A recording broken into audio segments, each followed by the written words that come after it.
If it is Tuesday, it's a Jason Sukumel day, and it's time to talk recruiting and transfer portal, which is basically kind of recruiting for adults. Jason Sukumel is here in the house, Adidas hat as he has it.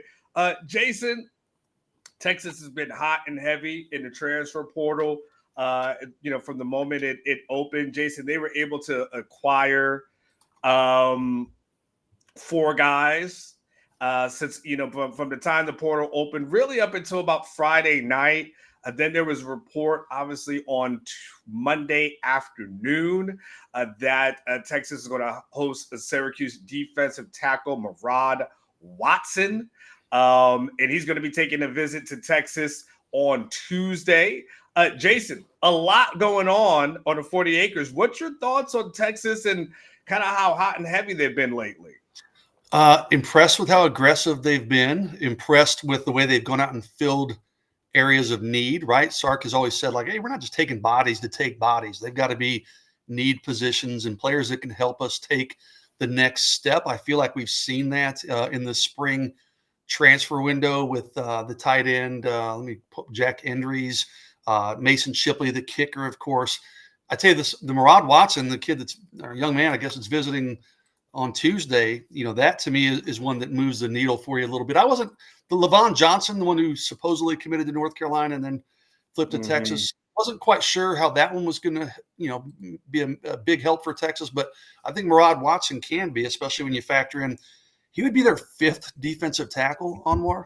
That's crazy. It's crazy when you guys from the December portal and this one. So I'm like, do all five of them stick? Because the portal's still open. So one of those guys from December, say, I'm gonna jump in and go somewhere else. I don't know, man.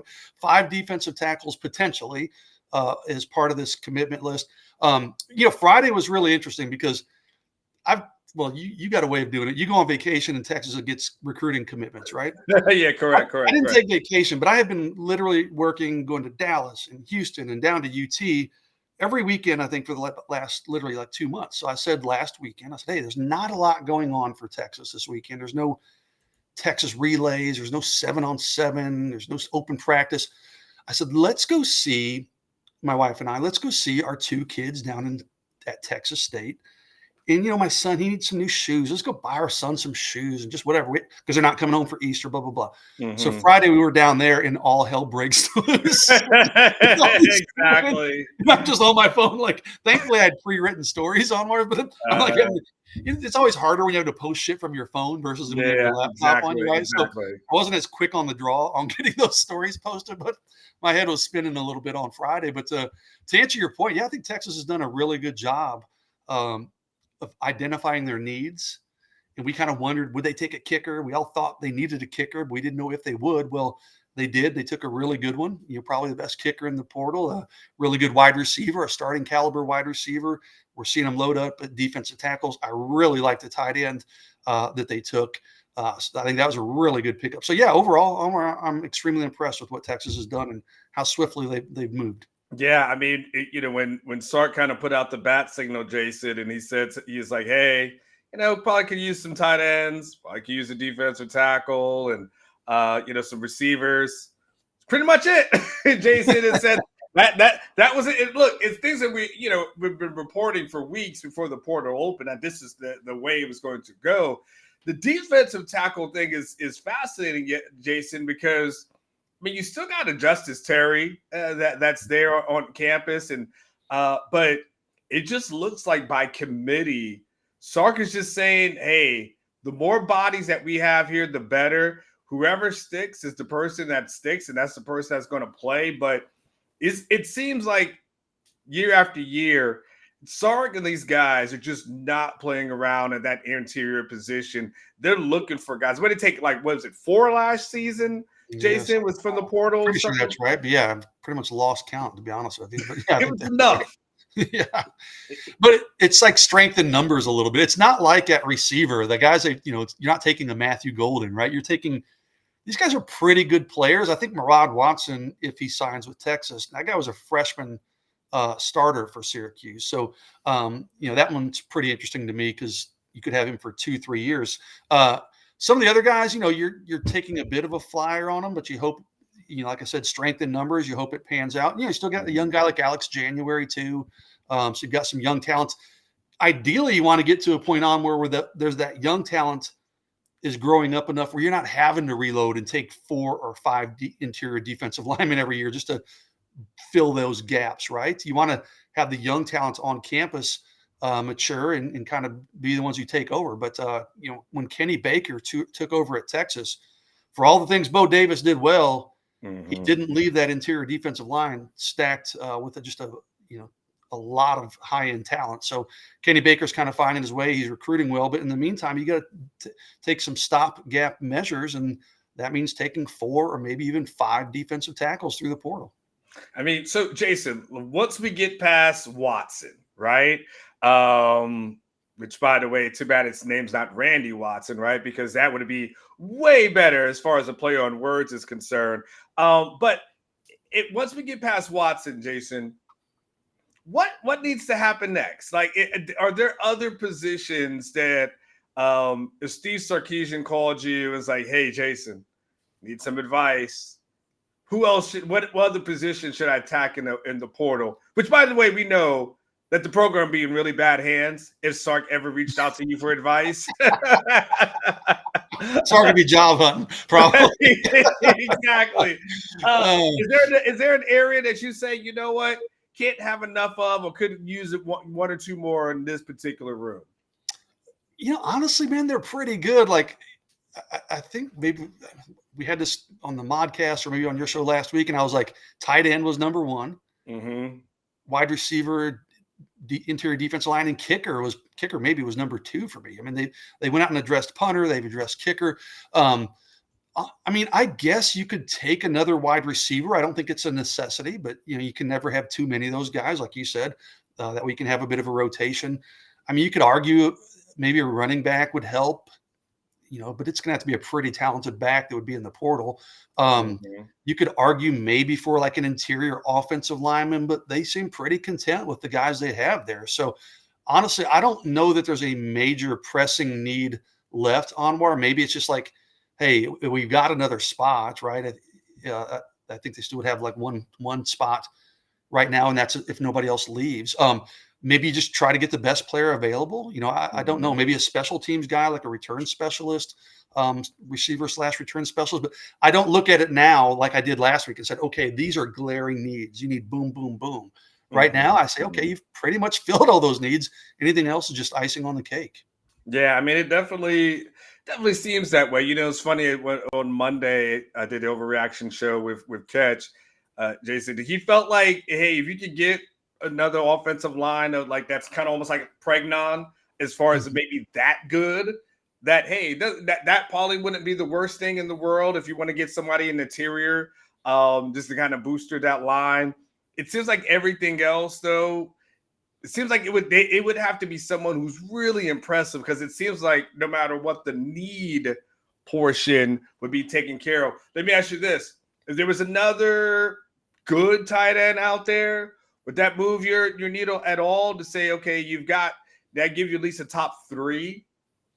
I wouldn't turn him away. I mean, if there's a good tight end and he wanted to come to Texas, but there's only so many snaps to go around. I mean, Texas does play a lot of 12 personnel, of course, but with Endries, I mean, you figure he's going to be a starter. And I don't know how much of his film you've watched onward from those, but I mean, he's impressive as a receiver, man. So I really like that pickup. You got Nick Townsend coming in. I mean, Jordan Washington was a little banged up. Spencer Shannon. I mean, you've got numbers there. So I mean, would I turn it down if there was another talented tight end? No, man, I wouldn't do that. But would I go out and just beat the drum? Hey, we have to have another tight end. No, I don't think so. I think you really filled that need with the commitment of Jack Endries, who that dude's intriguing to me. I talked to people out, connected to Cal, and I mean, former walk-on, and had a couple scholarship offers, but decided to walk on at Cal, and he was their best player coming back. I mean, Brian Harsin, former Texas offensive coordinator, he went through spring with the idea of, I'm building my offense around this guy. That's how highly they thought of him out there at Cal, and he entered the portal, and from day one, we were hearing, hey, that's pretty much a done deal for Texas. He ends up committing Friday afternoon. You know what? I like Jack Endries too, Onward. I like his film. I like him as a player, because when it broke that he committed, I texted him. He goes, "Yep, done deal." I'm like, "Yes." I knew that's what it was headed. Move over, Malik Murphy. Move over, Malik Murphy. Slide in Jack Hendricks. Yes. So. Did your boy Malik? Where did he end up transferring to with this one? You know what? I don't. Just saw it. Yes, I don't even remember on where. I thought he would go west. He didn't, but I don't. I think it was like Oregon State, was it? Let me look. I thought he stayed out east somewhere, but I don't even. Dude, I don't. I think it was. I thought Duke. Oregon. He's at Duke. He was at Duke. Oh, he's Oregon State. Yeah, Oregon State. Yep, Oregon State. Yeah. Yeah. He was. I thought he might go out to UCLA, but we know UCLA's got their quarterback now. Yeah, Oregon State. So that'll be an interesting move for Malik. So.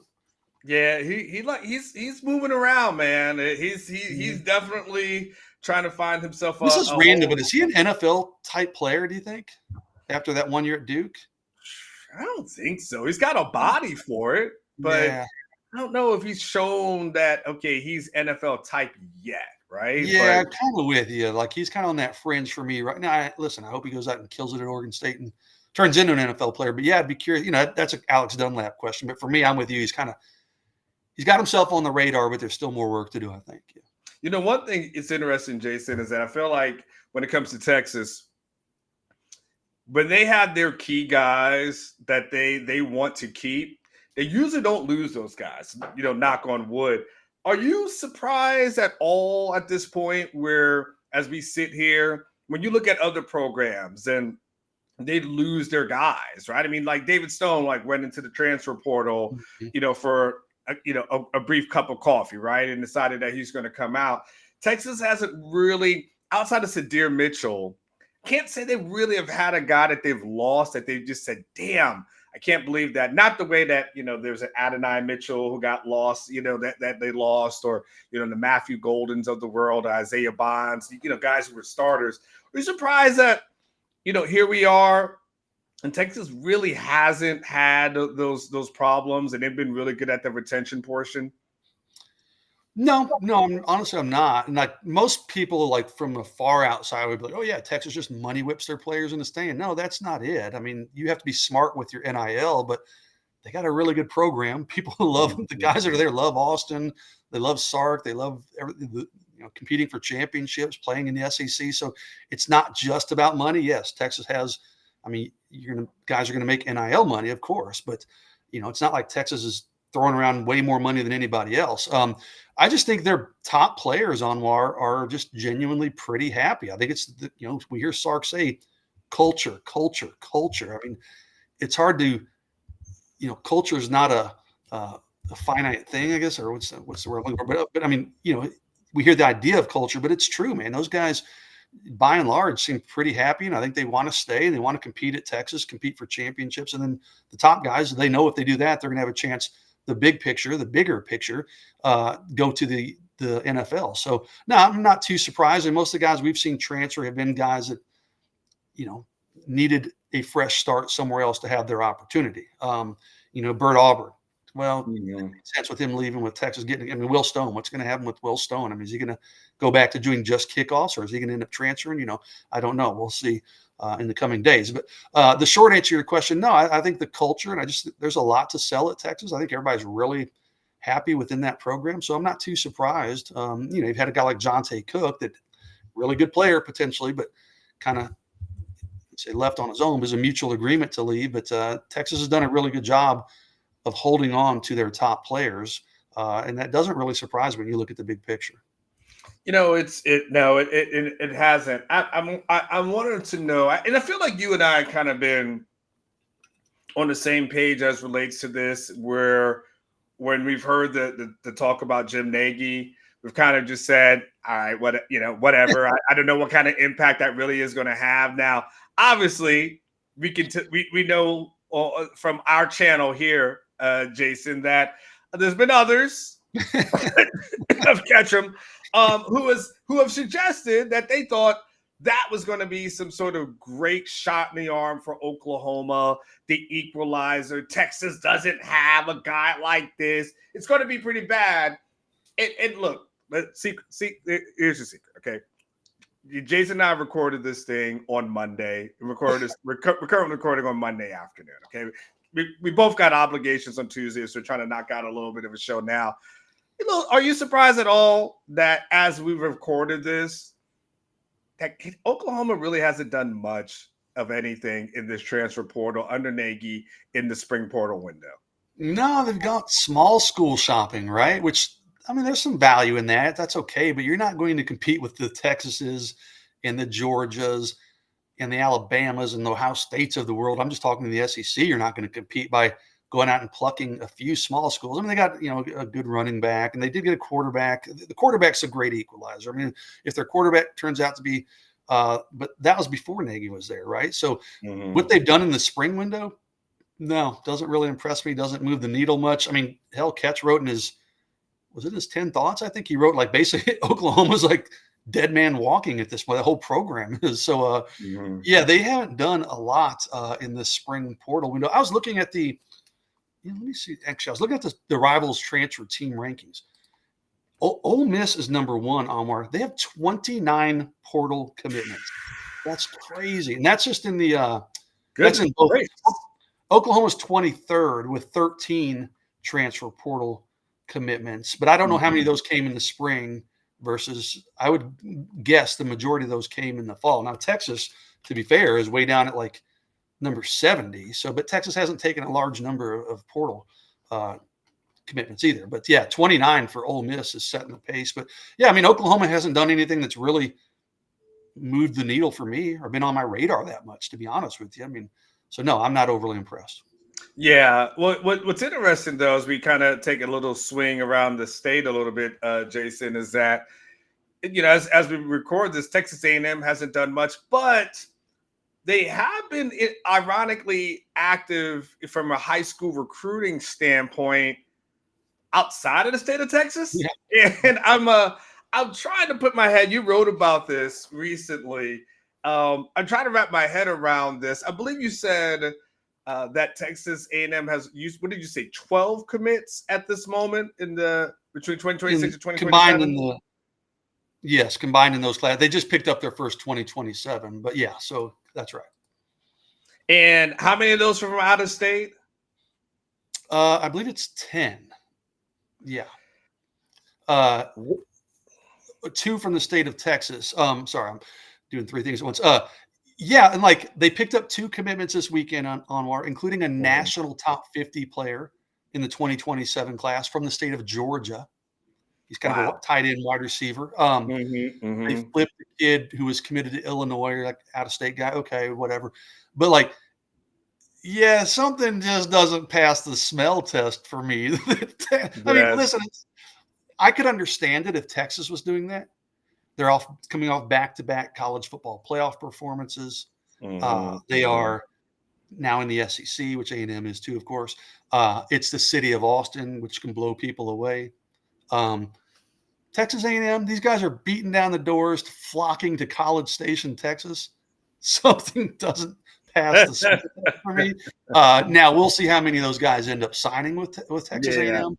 I think you'll see a lot of guys peel off. They've already had some decommitments. So I don't know what strings they're pulling there. Either they got some of the best recruiters I've ever seen in college football, or they're pulling some strings to try to create the illusion of momentum and then just hope they can hang on to the majority of them. I don't know what the answer is, but it's very interesting and very unique. Yeah, I mean, it's definitely a fascinating one as we're watching Jason kind of unfold and seeing what happens. Let's just do one more topic, Jason, and then we can get out of here. Help everybody bring out the teenage boy in themselves, Boobie Feaster. Just go ahead and help them. They can't help themselves, Jason. So go ahead, because you're speaking of College Station. Boobie continues to visit College Station. I think you said that's his 3rd one. I want to, at that point, I mean, what the hell is he doing up there? I mean, what the hell's going on, man? Like, can I jokingly say, I would like to know her name. Okay, now why is he continually going back to College Station, Jason? Yeah, a 3rd trip, to be clarified, 3rd trip in a 1-month span. Boobie was back in College Station last weekend. So, that's really shaping up. People on our show don't want to hear it, but it's Texas A&M and LSU. Okay, I thought LSU for the longest time would probably get Boobie Feaster, and they still might.